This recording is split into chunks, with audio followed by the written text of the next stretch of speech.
Hello everyone, very good evening to all of you and welcome back to my YouTube channel Poonam's मंत्रा।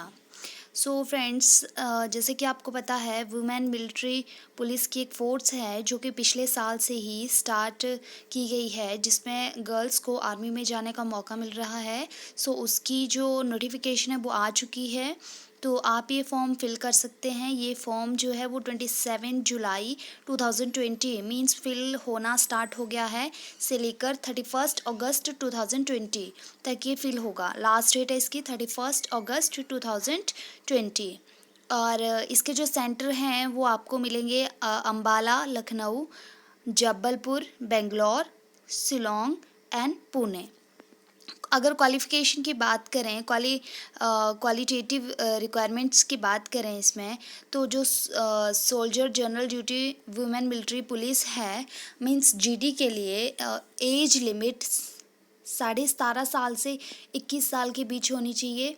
सो जिनका भी born 1 October 1999 to 1 अप्रैल 2003 के बीच का है वो इस फॉर्म को फिल कर सकते हैं। आप अपना बर्थ के हिसाब से देख लीजिए आप एलिजिबल हैं या नहीं। हाइट की बात करें तो आपकी हाइट 152 सेंटीमीटर होना ज़रूरी है। वेट प्रोपोर्शन टू हाइट के अकॉर्डिंग वेट मेज़र किया जाएगा, जो भी आर्मी का मेडिकल स्टैंडर्ड है कि जैसे 152 सेंटीमीटर अगर हाइट है तो कितना वेट चाहिए, उसके हिसाब से होना चाहिए। चेस्ट एक्सपेंशन में the candidate should be capable of chest expansion of 5 centimetre. Means कि जितनी आपकी चेस्ट है उसके अलावा अगर आप कैपेबल होने चाहिए उसको एक्सपैंड करने में 5 सेंटीमीटर। ओके। एजुकेशन की बात करें तो आप 10th पास होने चाहिए। 10th पास मिनिमम 45% मार्क्स। ओके, सो 45% मार्क्स से आपने 10th क्वालिफाई किया होना चाहिए। आफ्टर दैट नेक्स्ट बात करें तो आपको क्या करना होगा। ये फॉर्म फिल करने के बाद आपको जो फिज़िकल फिटनेस है उसके लिए प्रिपरेशन करनी होगी, रनिंग करनी होगी। इसमें आपकी 1600 मीटर की दौड़ होगी मींस 1.6 किलोमीटर। ओके, 1.6 किलोमीटर की दौड़ होगी 1600 मीटर। सो वो आपको 7 मिनट 30 सेकेंड में क्लियर करनी होगी। अगर आप 7 मिनट 30 सेकेंड में क्लियर करते हो तो आप ग्रुप 1 में आएंगे, आपको फुल मार्क्स मिलेंगे।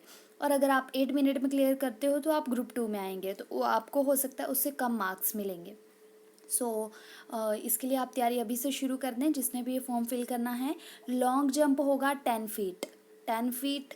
और लॉन्ग जंप का आपको नीड टू क्वालिफाई है, इसमें कुछ नहीं रखा है कि फर्स्ट ग्रुप में आना है सेकंड ग्रुप में आना है, आपने सिर्फ क्वालिफाई करना है लॉन्ग जंप। हाई जंप होगा 3 फीट, तो ये भी आपको क्वालिफाई करना ज़रूरी है।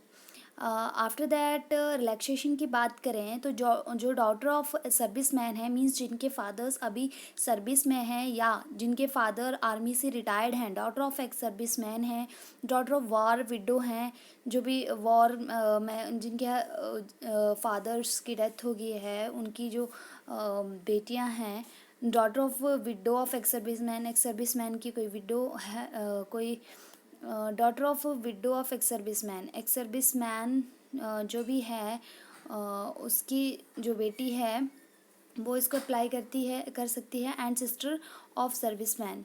ओके, तो अगर कोई उसका भाई किसी का भाई अगर आर्मी में है वो लड़की भी इसके लिए अप्लाई कर सकती है। उसको 2 सेंटीमीटर हाइट में रिलैक्सेशन मिलेगी, 2 kg वेट में रिलैक्सेशन मिलेगी। अडॉप्टेड डॉटर हो कोई उसके लिए भी सेम क्राइटेरिया रहेगा।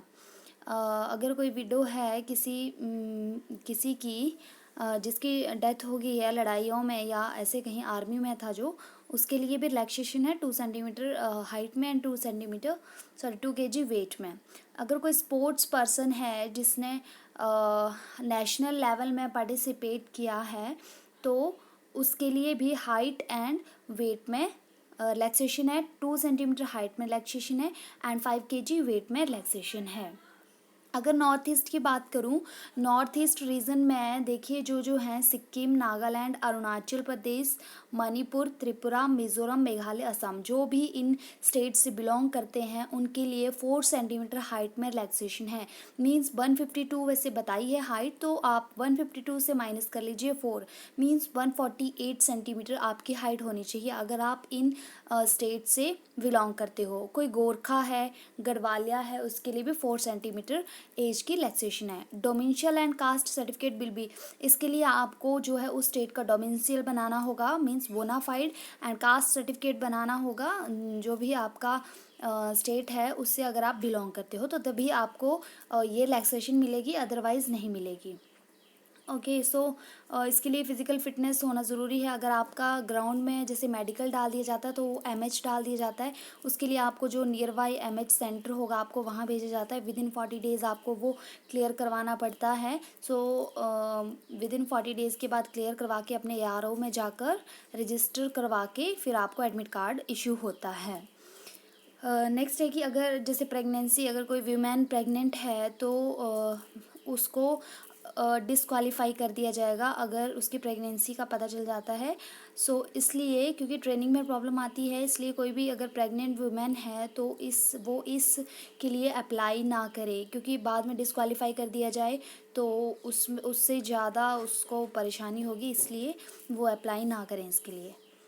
नाउ नेक्स्ट है कि आपको कॉमन एंट्रांस एग्ज़ामिनेशन, आपका जो रिटन टेस्ट होता है उसके लिए आपको, आप जब फिज़िकली फ़िट हो जाएंगे, आप ग्राउंड क्लियर कर जाएंगे, आफ्टर दैट ही आपको उसके लिए जो लेटर है वो इशू होता है। और नेक्स्ट है आपका कि बोनस मार्क्स, कॉमन एंट्रांस में कुछ जो बच्चे हैं उनको बोनस मार्क्स मिलते हैं। जो डॉटर ऑफ सर्विस मैन है, जिसका फादर आर्मी में है, उसकी बेटी को, daughter of ex service man कोई रिटायर आ गया है उसके बच्चों को, डॉटर ऑफ वॉर विडो है उसके बच्चों को, daughter of window of ex service man है कोई तो उसके बच्चों को यहाँ पर 20 मार्क्स का बोनस मिलता है। ठीक है, तो ग्राउंड के मार्क्स अलग से जोड़े जाएंगे। जो ये आपको कॉमन एंट्रांस में ये जो मार्क्स हैं, अगर किसी का फादर है आर्मी में तो उसको अलग से 20 मार्क्स मिलते हैं। अगर आपके पास एनसीसी सर्टिफिकेट होल्डर्स हैं, ओके, अगर एनसीसी का ए सर्टिफिकेट है तो 5 मार्क्स बोनस के मिलेंगे। एनसीसी बी सर्टिफिकेट होल्डर हैं आप तो 10 मार्क्स मिलेंगे। और एक मेन बात, जिन्होंने एनसीसी की है उस और जिसको सी सर्टिफिकेट मिला है, C certificate with A grade या बी ग्रेड, वो लोग इस फॉर्म को ज़रूर फिल करें।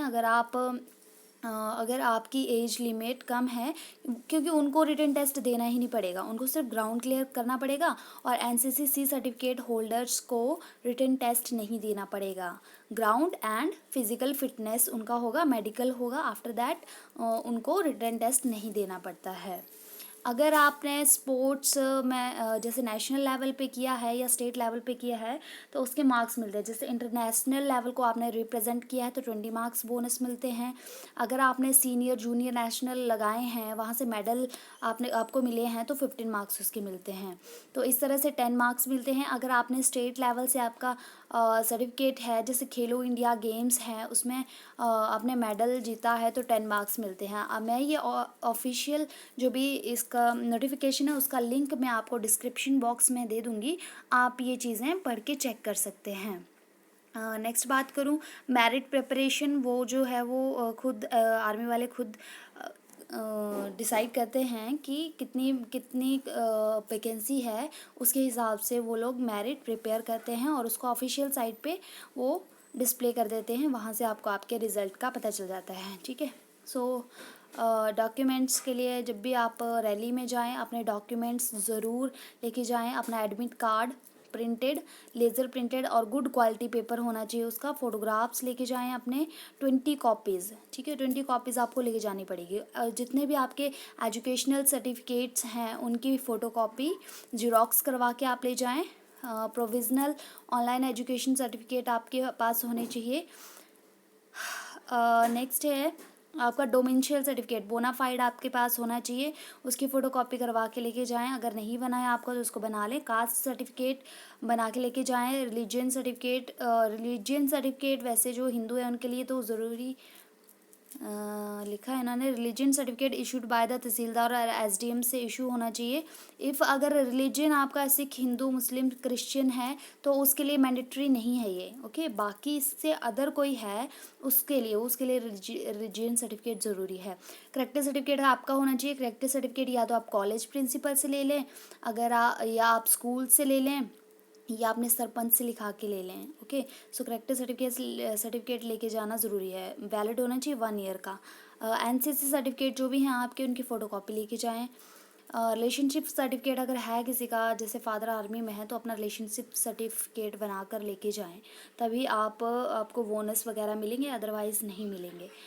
अनमेरिड सर्टिफिकेट लेके जाएं, विदिन 6 मंथ्स का होना चाहिए, ये सभी लोग बना के लेके जाएं अनमेरिड सर्टिफिकेट। नेक्स्ट है आपका, यही था। सो सभी लोग जिसने भी ये फॉर्म फिल करना है वो अभी से स्टार्ट कर दें रनिंग करना, बिकॉज़ ऐसे मुश्किल हो जाती है। तो टोटल पोस्ट वैसे 99 हैं गर्ल्स की, ऑल इंडिया लेवल पे होंगी ये।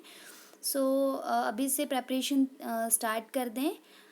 और रिटन टेस्ट में कौन कौन से क्वेश्चन आते हैं, किस टाइप के क्वेश्चंस आते हैं, उसकी भी मैं एक वीडियो बना दूंगी, आप वहाँ से देख लीजिएगा। सो ओके, अगर आपको ये वीडियो पसंद आई हो तो मेरी वीडियो को लाइक करें, शेयर करें और मेरे चैनल को सब्सक्राइब करें। Thank you.